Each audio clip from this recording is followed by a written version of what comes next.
Welcome back to Frank's Favorite Foods, where I'm always cooking up a good time.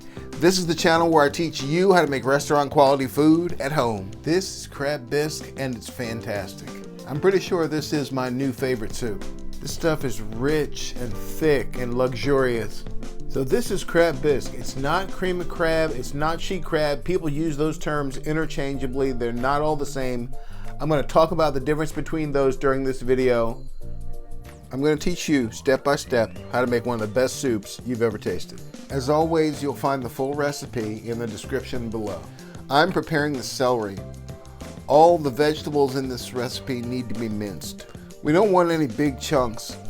That's one of the characteristics of a bisque. It's smooth.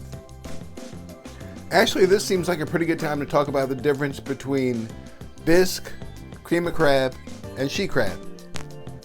Cream of crab is sort of a broad category of soup. And if you think about it, there are lots of different styles of creamy crab soup. In the same way that you think about chicken noodle as a type of soup. There are big noodles, small noodles, soups with big pieces of chicken, small pieces of chicken. Sheet crab and crab bisque are styles of cream of crab soup. Sheet crab soup actually originated in Charleston, South Carolina. There is one ingredient that defines sheet crab soup: crab roe.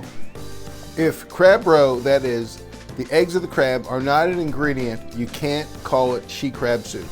I've heard of some people substituting hard-boiled eggs for crab roe. While to me that sounds like a food crime / abomination, it is actually an acceptable form of sheet crab soup.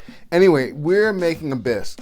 Now we've got minced celery, shallots, and onion to make a really smooth, rich, thick, creamy bisque. Let's start making the soup. We're going to melt some butter in a medium-sized soup pot. Add the minced veggies, then cook until tender. Now that the vegetable mixture is tender, I'm going to add a little salt and a bay leaf.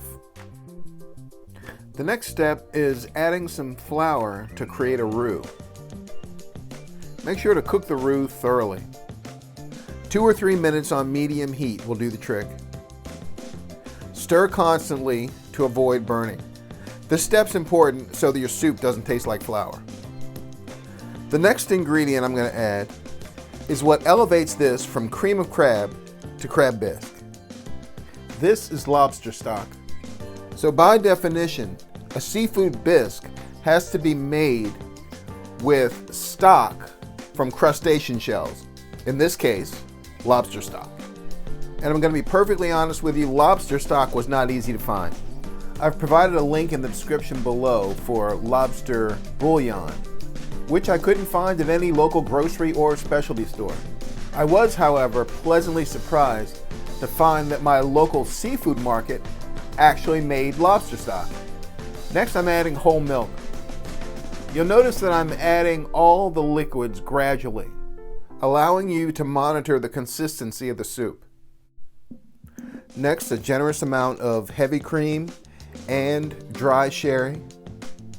Now that we've added the liquid, I'm going to season with a bit more salt and some fresh nutmeg. A little nutmeg in the background adds another layer of flavor to this really delicious soup.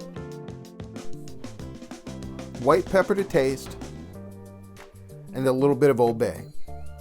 I've got some nice lump blue crab meat. I don't add the crab meat until right before I'm ready to serve it.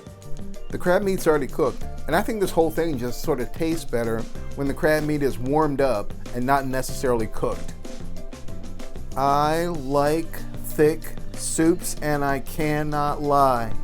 I wouldn't say that this is like Three Bears porridge thick. It is, however, just thick enough to suspend some lovely lumps of blue crab meat. I'm going to finish it off with a splash of dry sherry and a little dusting of Old Bay. So that's the dish. This soup was really good. Really rich, but balanced. This is absolutely my favorite version of cream of crab soup. If you're not a subscriber, you should change that right now. hit the notifications bell. That way you'll know every time I put out a new video. Thank you so much for taking the time to watch. Liking and sharing my content really helps my channel. I'll see you in the next video.